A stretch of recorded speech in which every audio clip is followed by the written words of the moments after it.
Welcome to SEO Chess. We're going to look at some violations of opening principles and how they affect the result of the game. It's difficult to know when a person is violating if you don't know the basic ones, the basic opening principles. So the first three that I recommend you really grasp are: develop your minor pieces, castle, and connect your rooks.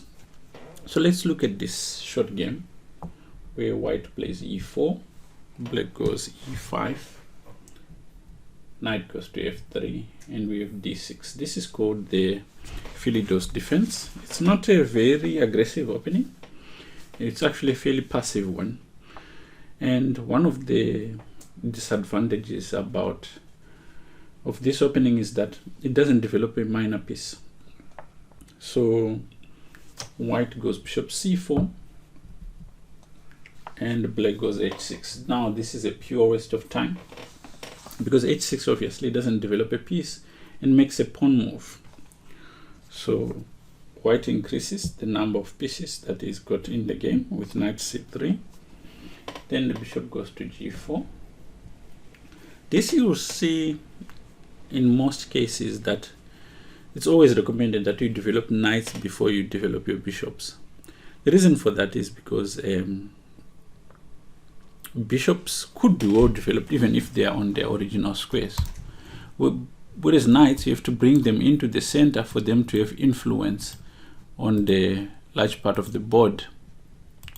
So this move of developing the bishop quite early like this is detrimental to the position of blacks, and in this particular case he's performed more errors than one could permit.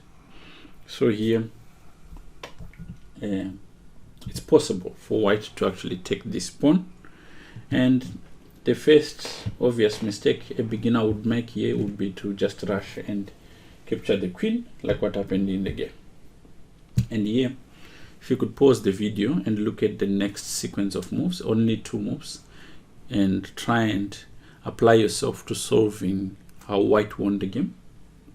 If you're just here for the fun, you can proceed. After bishop takes d1, there's a nice move, bishop takes f7 check. And the king has to move, it's only got 1 square. King to e7. For sports, let's see if you can find the checkmate in 1. If you have, well done, the move knight d5, and it's game over. In this game, we see that the violation that black made was not developing his minor pieces as quickly as possible, and he got into trouble very fast.